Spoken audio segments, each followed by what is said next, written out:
Item number 23. Stage 2 drought update. It rained a little. Good afternoon, Madam Mayor, members of council. It did rain a little. And I want to say everyone did a fantastic job cleaning up after the rain. I was worried about that when I saw all of the Fiesta celebration. Rebecca Bjork, Public Works Director, and to get here with me today is Joshua Hagmark, Acting Water Resources Manager, and Madeline Ward, our Water Conservation Coordinator. We are here again to present our monthly drought update to Council, giving you the status of where we are and an opportunity to talk about questions you may have, as well as what our plans are to continue to manage this evolving issue. Today's presentation will look over the water supply outlook, talk about our supplemental water purchases that we have secured and where we have opportunities. We want to update you on the status of the capital projects that we're implementing in order to respond to the drought. We would also like to highlight some of our conservation efforts, and finally just address the issue of penalties. Very briefly, we still have more work to do in that area. So you've seen this numerous times now. For the benefit of people who may not have seen it, this chart represents our water supply planning matrix.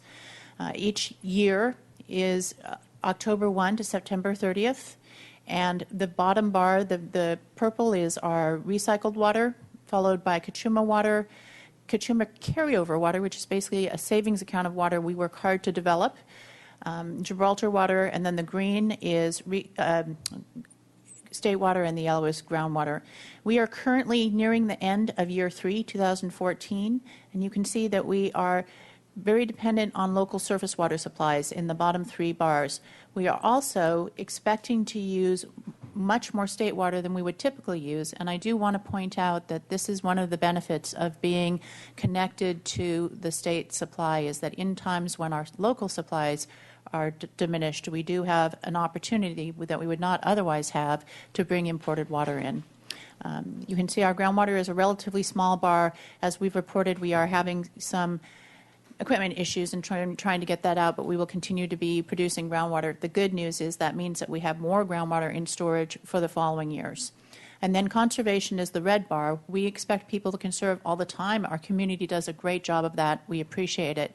However, in times of drought, we really need to take extraordinary measures and do additional conservation. And later in the presentation, we will be talking about some of our conservation opportunities. I did want to talk a little bit about how we're doing versus how we had planned to be doing in this year. So this is a new chart. The first bar shows what we had planned in terms of how we would meet our water demand by supply. And then because we're only 3/4 of the way through the year, the bars don't match. But when you move over to the planned year to date, you can see that we're actually very close to plan, with the only real variable being slightly more recycled water than we had planned on, very slightly, and more state water, imported water being used than what we had planned on. So that means that we have had less draw on our local surface water supplies and less draw on our groundwater supplies. So I think it's good news. It shows that our planning is working and that our supplies are coming through when we need them. And I hope it helps you understand where we are vis-a-vis where we are expecting to be. With that, I'd like to turn it over to Joshua, who's going to let you know where we are with regard to water conservation and our other issues. Madam Mayor, council members, I am pleased to report that the community has achieved an 18% reduction for the month of July. Those are fresh off the press. Took a lot of work to get all those numbers together by this meeting early in August, but I think it's a time to celebrate. It's a time to look back on what we've done and what is working. I think a congratulations needs to go out to the community. We're on the right track. Last month, if you might remember, we had a 15% reduction in usage. So we are on the right path, whether it's the regulations, whether it's the rates that went into effect July 1, whether it's people's attitudes and towards working as a community. We are definitely on the right track. And as you can see here, I'm just walking through this chart, which we've discussed so many times before. We have the gray line here is the water year 2013, so looking back at our water use last year. It kind of bobs back and forth between water year 2014 planned, that is a normalized year. The difference between the two, there's a discussion going back and forth. For us, for this community, there's about a 3% difference between those two, but for all intents and purposes, we'll just show those for our discussion's sakes. And then our drought target, which is a 20% reduction below the normalized use. So that's the green line. And so we are on the right path. I think the message today is people need to continue to do what they're working on. If whatever it is, it's working. As we move through this drought, this is significantly going to help us meet the needs going forward if we can continue to sustain this type of conservation. So this is a new slide we've added to the discussion with the intent of being responsive to council's comments last go around, which is where are we with our target for this year? So this year's target was approximately 1,200 acre feet, this blue line here. We were looking for about 1,200 acre feet of savings in this water year, which ends with September 30th. We are currently at just shy of 500 acre feet of savings so far, and that includes July's, and we have 2 more months remaining. Within those 2 months of August and September, there's approximately 600 acre feet. So we're going to come really close if the community can keep the 20% target, keep close to the 20% target. We may fall short by 100 or so acre feet, but I think in the big picture, that's a huge success. In particular, looking at other communities out in California who are really struggling to meet some of these conservation goals. I think this community has quickly warmed up to it, and I'm very pleased with the direction that we're headed. Another comment that came out of the last drought update was a better understanding of how many users or customer connections were in each one of the categories. So these categories are based on our water utility billing. We have single-family residential, multifamily residential, commercial and industrial users, irrigation, commercial and parks, recreation.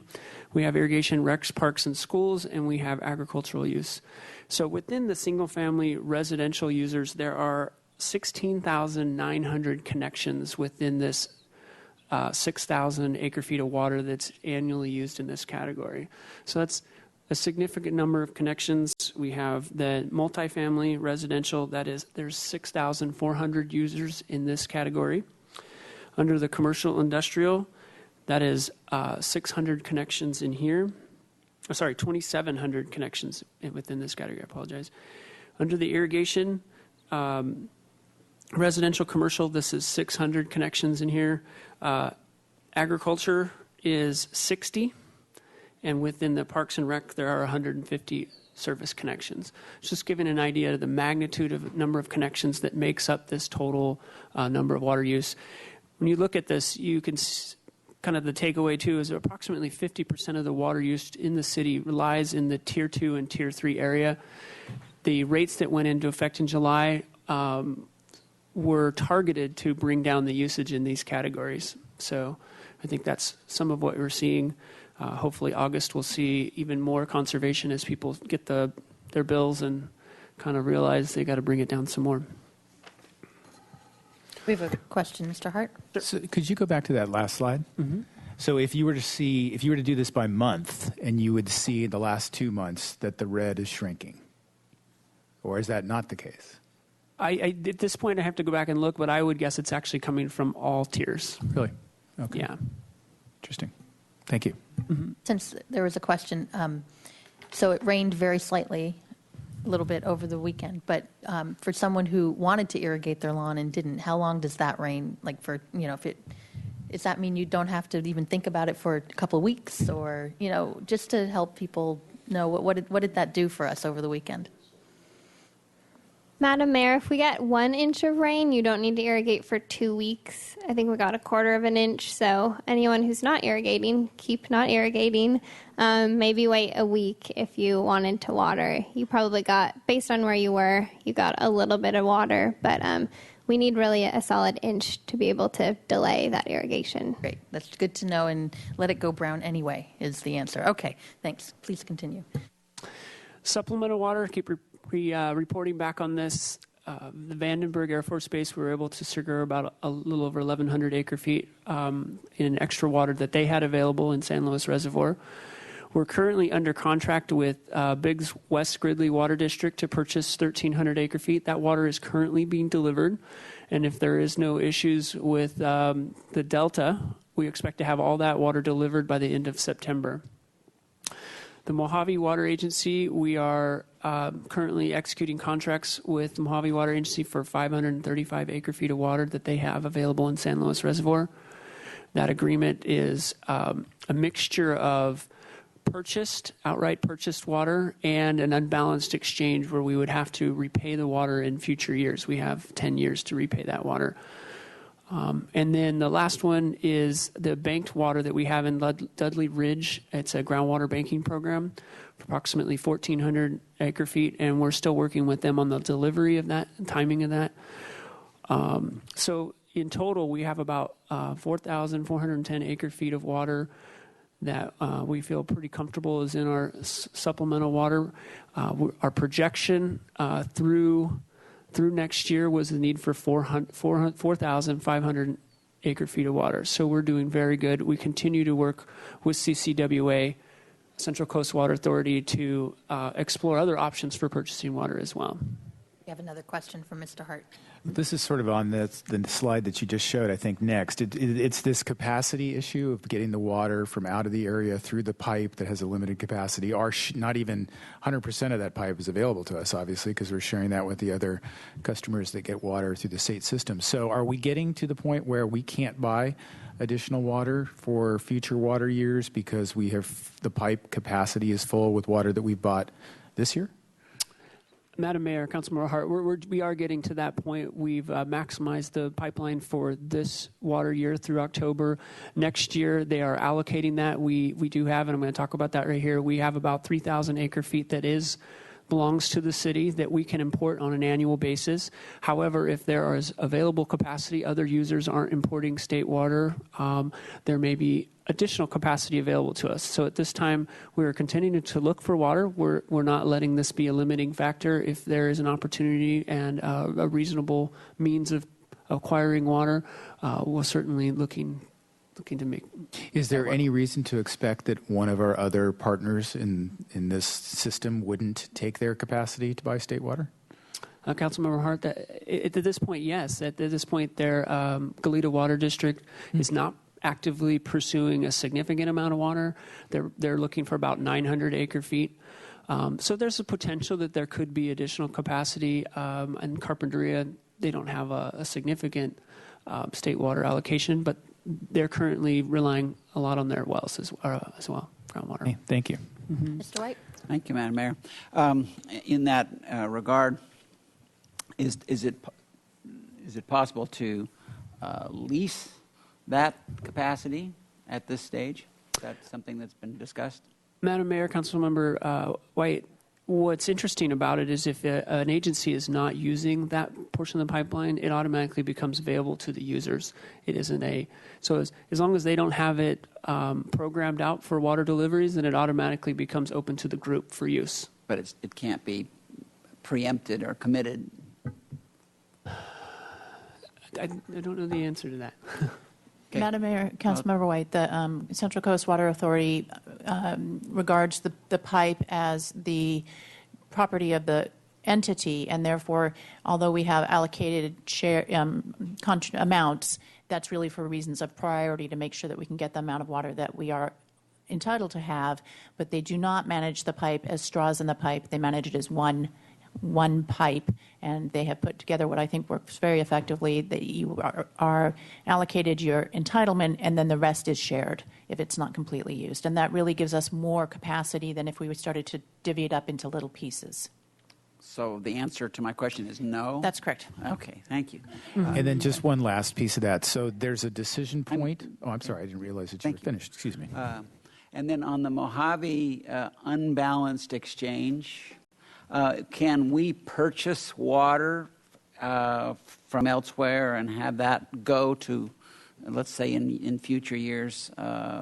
We owe them, was that 500 acre feet? Let's say it's 300. I mean, it's not a lot of water, but can that water be purchased elsewhere and then other capacity used to transfer that water to Mojave? Councilmember White, that's correct. The idea with this is in a year where there's an abundance amount of water, we could either use our allocated state water to repay that, or we could purchase at a discounted price if there's a lot of water out there to fulfill that unbalanced exchange in future years.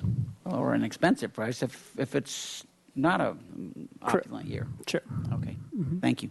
Go ahead. I just wanted to ask, so there's a decision point at the beginning of the water year when the partners decide whether they're going to use their capacity or not, and then at that point it evolves to the cooperative use of that. So we will know before October whether Goleta is going to reserve capacity and whether we have the ability to purchase more water. Or is that a revocable decision that they get to change in time? The fun thing about water is everything seems to operate on different calendars. So the state water project decision will be made closer to the beginning of January. So we would have a better understanding of how we can ask to have our water delivered at that point in time and whether there's excess capacity. Okay. Thank you. Mr. Rouse. Thank you, Madam Mayor. Mr. Hagmar, as this water is physically moved around, we have a total supplemental water of 4,410 acre feet. What is our anticipated actual yield? What kind of loss would we experience in all the transfer storage? Where does it physically go to before it's distributed to the meter users? Madam Mayor, Councilmember Rouse, this water that we're talking about here, we would see very little losses in because basically it would move right through Cachuma. Basically instantaneously, we wouldn't be storing it in Cachuma where we'd have evaporative losses. And the way that it is accounted for in San Luis Reservoir, there is no evaporative losses. It just is the counting that they do for San Luis Reservoir. So the water is safe in San Luis Reservoir. There's no loss there. We take it. It moves through the pipeline. It basically moves instantaneously through Cachuma and into the South Coast conduit to us. So the losses on this should be negligible. Now, I do have to say, if we have Delta, any issues with the Delta, the Biggs West Gridley number could come down. That is a possible threat to that water source. But so far, there's no reason to believe there will be any issues with that going through September at this point. Thank you. On that purchase, don't we purchase more water than that, and then that's the net? In other words, we're purchasing 2,000 acre feet, something like that, or 1,800 or 1,900, and that the delta's getting a third or something like that. Isn't that ballpark? Councilmember White, that's correct. We actually are purchasing 2,000 acre feet of water, and a portion of that is given to the environment in which the water is passed through. It's kind of a mitigation for making the transfer, and so we're giving up approximately 700 acre feet to the delta. With the hopes of getting our 1,300 acre feet moved through there. So just quickly, you guys already asked all the great questions. There is infrastructure capability limits for supplemental water deliveries. The city's capacity is approximately 3,000 acre feet, or 20% of our annual demand. And I do want to take the time because there is certainly, this community has invested. There's a lot of money that's gone into the state water system, but I do think it's paying for itself. We aren't getting state water, but we're allowed to purchase and move water around the system to those communities that need it. And without it, we would be looking at probably a 40% shortfall this next year if we were unable to move water around. So we certainly are benefiting this year, and hopefully we'll continue to benefit as we find the need to buy supplemental water. Wanted to give a little update on Lake Cachuma. It's currently at 33% of capacity with 67,000 acre feet. We should pay close attention to that number because although there is 67,000 acre feet in there, only about 21,000 acre feet of that is actually available for delivery to the project participants, being Goleta, the city of Santa Barbara, Carpinteria, Montecito. So that chunk of water, when that takes into consideration evaporative losses, taken out of that equation, water that will be released for fish, water that's being stored in there for downstream water rights holders. And so it really quickly gets down to a pretty small chunk of water that's actually available, and that is projected to be available October 2014 going forward. Thank you, Madam Mayor. So, Mr. Hagmark, as I recall from the previous conversation, wasn't there a threshold for about 30,000 acre feet at which we had negotiation points with the Bureau of Reclamation in terms of the fish releases? And that is that how I remember that?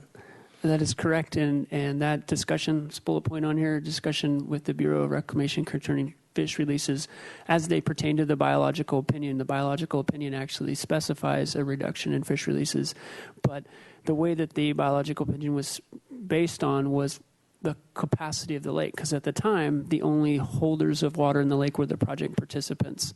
And so what's changed over the years is we aren't the only people who have water now in the lake. And so the question is, and I think to answer your question, what's confusing about this, the 21,000 acre feet that's in there, we have removed evaporation from that. So if you add evaporation in there, we're over 30,000 acre feet of water that's in there for project participants. Mm-hmm. So we have not yet reached that 30,000 acre foot benchmark. And I think that we will be approaching that soon, and that's why we will be meeting with the Bureau to talk with them about implementing the wording in the biological opinion, which calls for looking at the possibility of reducing fish releases. So that calculation is a little bit debatable, but right. What I was trying to do is really simplify what was available for our use. Your question is a great question, but there's actually more water in there. I've just taken out a lot of the losses that come out of it. Thank you. Yeah. Mr. Hotchkiss and Mr. Hart. Do we have any real leverage with the Bureau of Reclamation? It seems to me they'll just say no. No. Madam Mayor, Councilmember Hotchkiss, the Bureau, we're in partnership with the Bureau. The Bureau is we're there as a team to implement the biological opinion. So we're going to be working with them for them to work with NIMFs, who would be the discussion point would take place. I know Mrs. Burke has probably some comments on that. Generally, I think that's very good. The Bureau operates the project on behalf of the member units as a water supply. Our interests are very aligned. They are interested in meeting their federal obligations to the Endangered Species Act by complying with the biological opinion, but they're equally interested in meeting their customers' needs. So we've had a good, strong partnership for a long time, and they are interested in making that balance. Well, that's an encouraging answer. Thank you. And then as part of that conversation with the Bureau, the fact that we are releasing water downstream for downstream water users, that essentially that is also serving the needs of the habitat as well? Is that part of the dialogue?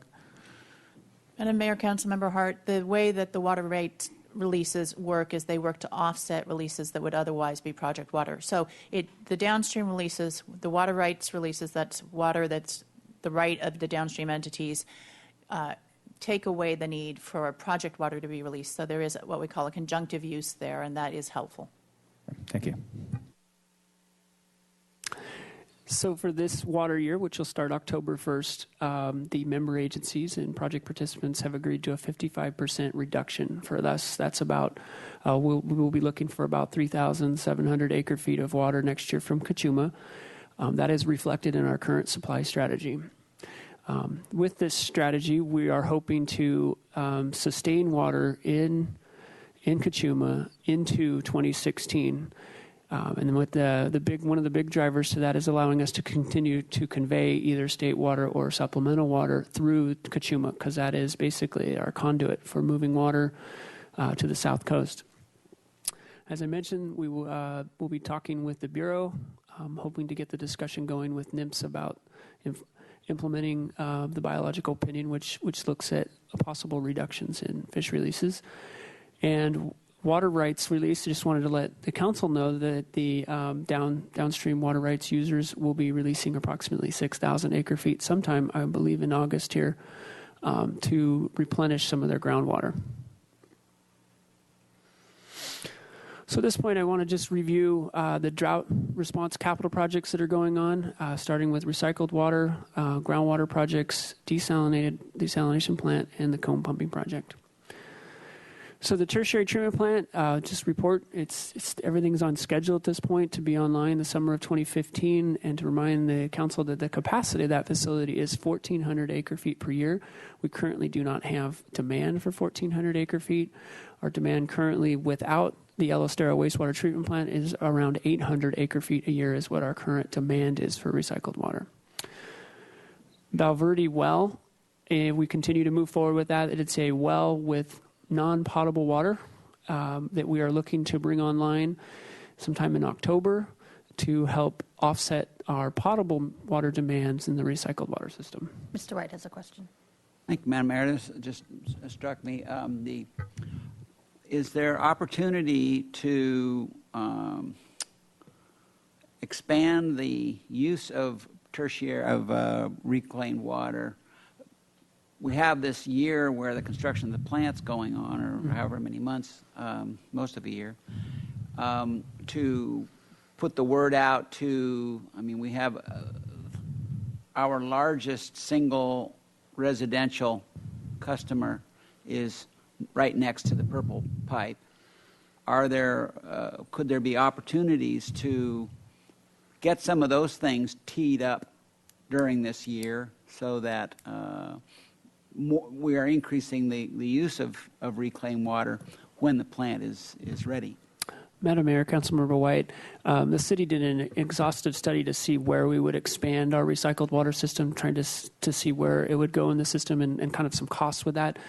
And in general, unfortunately, the nodes of use are far apart, and the cost of extending the system is pretty expensive. Certainly, it's going to be something we're going to be looking at once the system's back online. But the question we've been looking for is grants to helpfully fund those extensions of the water system that would allow us to connect the large user that I believe you're referring to.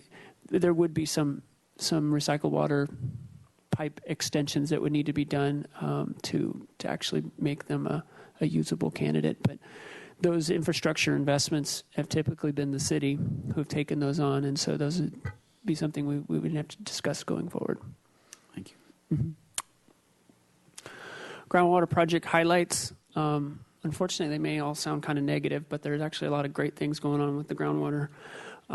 Alameda well replacement is on schedule to come online in 2015. They have cited a location within the park that doesn't impede any of the current uses, and so that is working its way through design, and will come back to council at some point for a findings that it is compatible with park use. High school well is a well that was drilled, I don't know, maybe 10 years ago. It was found to have some really difficult water quality, and was put on basically standby until we can figure out a better way to treat that water. We're currently doing some water quality testing, looking at a couple options, basically the idea of running a pipeline from the high school all the way down to our Ortega groundwater treatment plant to treat the water there, but also looking at maybe pumping the well at a lower capacity, therefore kind of getting around some of the sulfide issues that we've had in the past, the hydrogen sulfide issues. So it's looking promising. We might be able to have some small capacity, 100 gallons per minute out of that well in a rather short time frame. Veracruz well, we did have an electrical issue there, which has caused the well to be down. We've moving forward with an emergency PO, which will be back to council at your first session in September for approval. City Hall well, we had a pump failure there, and we are moving forward with an emergency PO to get that pump replaced. We believe that pump is under warranty. However, we're not waiting around to see how that all plays out as we go back and forth to the contractor. We're going to go ahead and just buy another pump, and if we are successful with the contractor, we will get a new pump and we'll have it on standby in case we have any other pump issues in the future. Upcoming desal project milestones. We talked exhaustively about this last week, but just continue to go review it. September 23rd is going to be a presentation to council in which we'll kind of summarize the findings of the preliminary design, and we'll have some recommendations for the council to move forward. Tentatively, November 2014, we're looking to release a request for proposals for the design, build, operate services. I'll receive those proposals sometime in February. and be prepared as early as April to award a contract if this winter is as dry as the past three. And that would put us online in the summer of 2016 with a capacity of approximately 3,125 acre-feet a year. Just to review that little timeline, we are in year 3. We are working on the pre-design, considering award in April of 2015, and the facility would come online in the summer of 2016, producing a small amount of water there you see. And what this graphic shows that I think is critical is if this winter is dry and then the winter following that is dry, there will be a recommendation probably to increase the size of the facility all the way up to 7,500 acre-feet to meet the shortfall. As you'll see in year 6, it becomes critical to this community. They're just, we start to really exhaust a lot of our local surface waters, and there really isn't a lot of options to meet our needs without a major water shortage. What I don't show on here is year 7, where at that point most of our groundwater wells would be exhausted. And so even with desal coming online, we are still looking at a community that will have to conserve. This isn't something that's going to end the drought for us. This is something that's going to allow us to move through a drought and maintain some semblance of this community and its infrastructure. So following up on Mr. White's point of recycled water, it might be, I mean, worst case scenario, year 7, and if what the cost analysis would be of expanding the purple pipes to different areas that will allow us to save water elsewhere by going from 800 acre-feet to 1,400 acre-feet. So I mean that's a lot of water that could be used in a different way. So that's a longer term discussion, but it'd be interesting to know, like, what does it cost per 10 feet of purple pipe to install? And I don't know if there's a answer that's easy to quantify or not, but I have absolutely no idea how that relates to the cost of the desal plant or anything else. So that'd just be nice information to have. No, Madam Mayor, I think we hear you guys loud and clear. We'll definitely be bringing something back in a future discussion about that. I do think it's a value point. Just for reference, typically installation of pipe is around $250 a linear foot. And so a mile of pipe is easily over $1 million. So it's a pretty significant cost. We're hopeful that with a lot of the pressure to find other alternatives, we'll see some grants to help us offset the cost of extending that system. But as you mentioned, it is limited. There's 600 acre-feet that we could, hope to fully develop the recycled water system. But it is, like you said, it's something. Yeah, thank you. So the comb pumping project, that's a Kachuma Operation and Management Board, of which the city is a member. And this is the emergency pump project to continue to allow water to move out of Kachuma into the state's south coast. That project is slated to be online at the end of September. There is sufficient capacity in the reservoir to continue to have gravity flows. They're feeling like into October. I believe that's their comfort level at this point, so we will have this online before that. The total cost of the project to the capital and operational cost through March of 2015 is $6.1 million. The city's share of that is $2.2 million. I'm pleased to report back that the city has successfully been pre-approved for a $500,000 grant from CDPH, and we will be coming back to council for a resolution to move forward with finalizing that arrangement. Also, and so that $500,000 is just the city's portion, so that will reduce the $2.2 million that we currently owe. But then we've also, as the COMB agency, are pursuing a grant for $2 million to reduce that $6.1 million. So hopefully those grants come through. We'll see significant savings on this emergency pumping project. As part of the project, too, we're looking for elements of the project that we can purchase and leave in place for future droughts to reduce the costs. At this point, I'm going to turn it over to Madeline Ward, our conservation coordinator. Madam Mayor, members of the council, my name is Madeline Ward, and I'll be giving you a quick update on our conservation program. we're very pleased with the way the community has been reducing water usage, and we're just encouraging everyone to keep up the good work. Currently, we are conducting site visits at all of the Santa Barbara Unified School District schools that are in our service area. We've been working with the school district for many years on irrigation, and this is the first time we get to go inside the building and work with them on their fixtures and their appliances that are inside. So we're currently conducting all the surveys. We look at leaks, any efficiency upgrades in terms of newer technology that's out there. We provide a report with what we recommend that's something that's cost effective, there's a good return on investment, and we also offer a rebate on certain upgrades. And this can range from something as simple as fixing a leaking toilet to installing a new commercial ice machine. So this is a really great program. It's part of our commercial, industrial, institutional survey and rebate program. And we're pleased to go through it this summer with the school district before all the kids come back.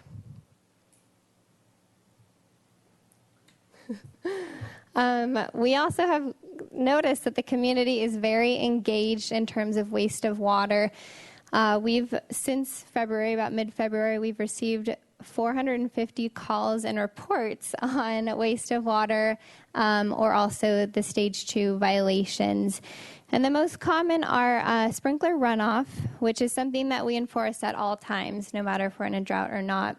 But usually we would just get a few a month until about February, and now we're getting a lot more, which is great. People are very cued into it, and they want to make sure that everyone else is following the rules, and it's raised the awareness level a lot. We're very pleased to see that. So we have a couple different ways to do that. We just added another way. Of course, we've always had the conservation hotline number, which is a great one to keep in your cell phone. I call it all the time myself.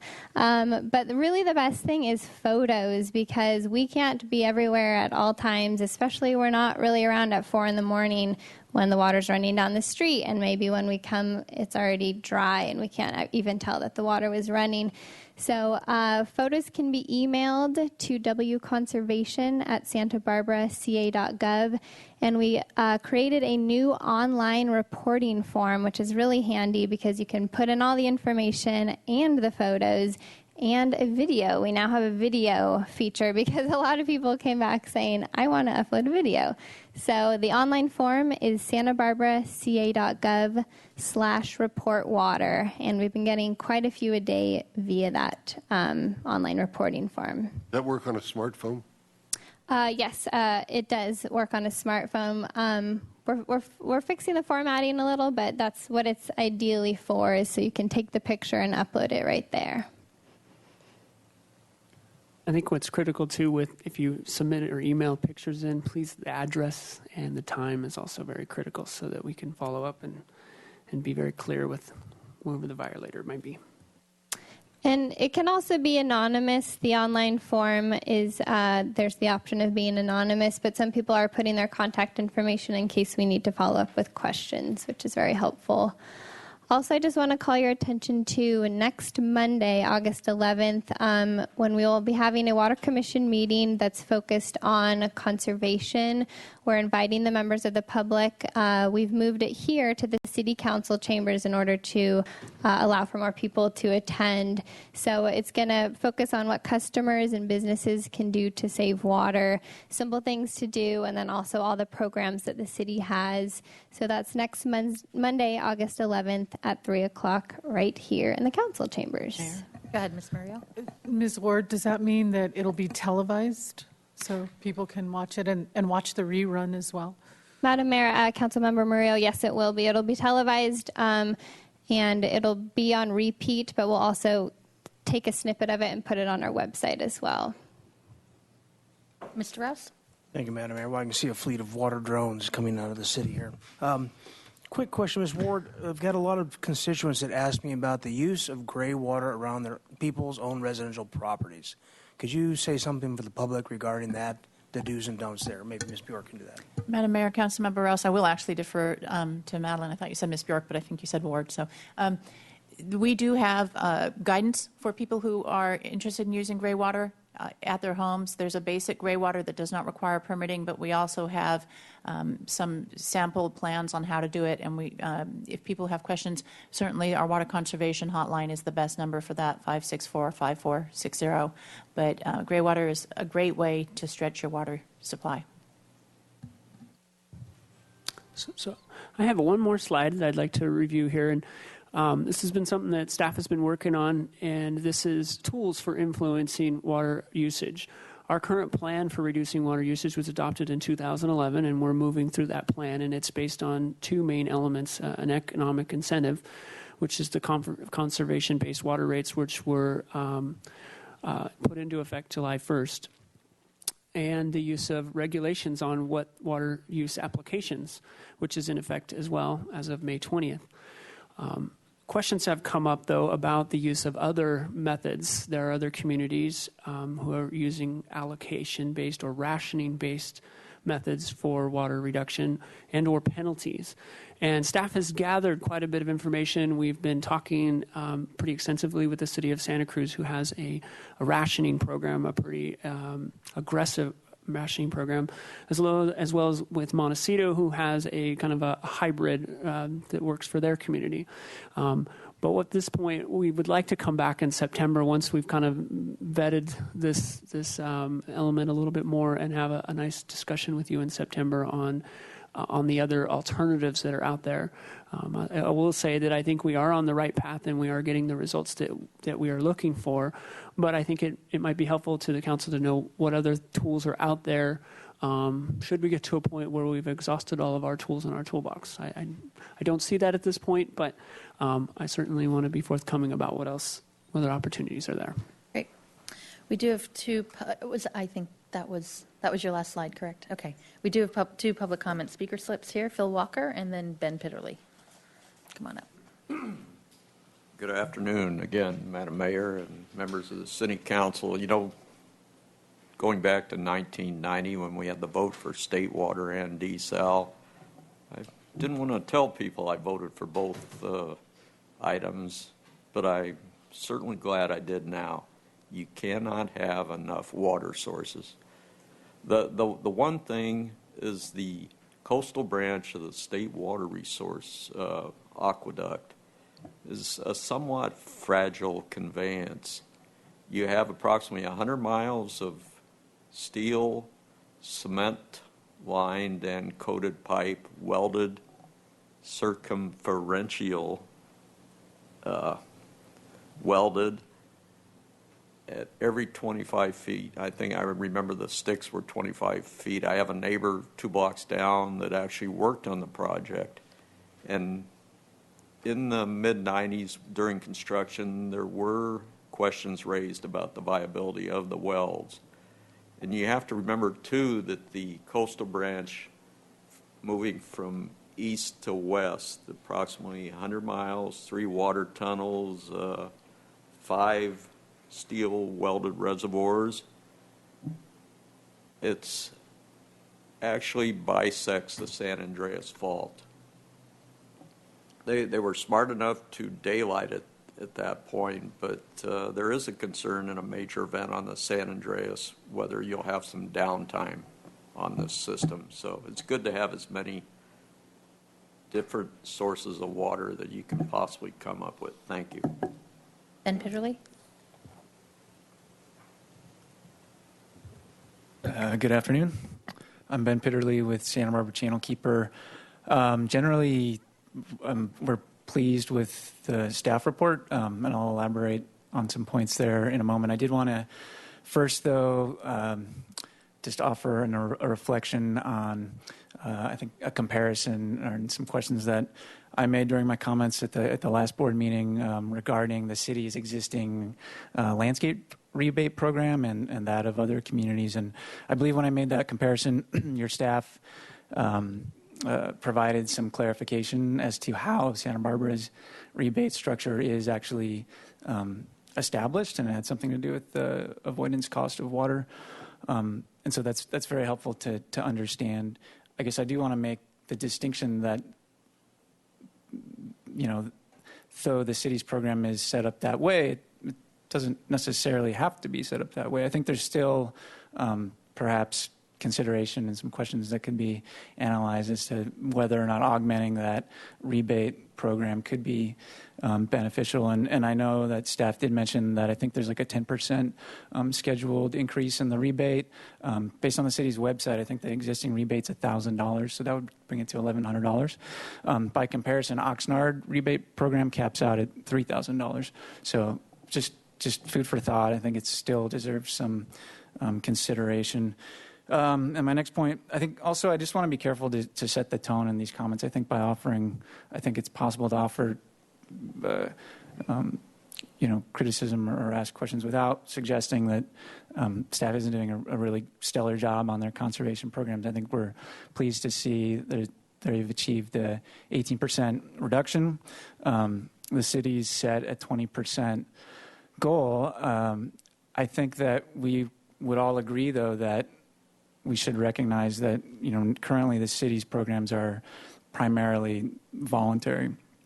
And voluntary conservation measures will only, I think we would all agree, will only take us so far. We've set a 20% goal. I'm very pleased to see that staff's beginning to look at some of the other options, allocations, and perhaps penalties and some of those other alternatives that other municipalities are using.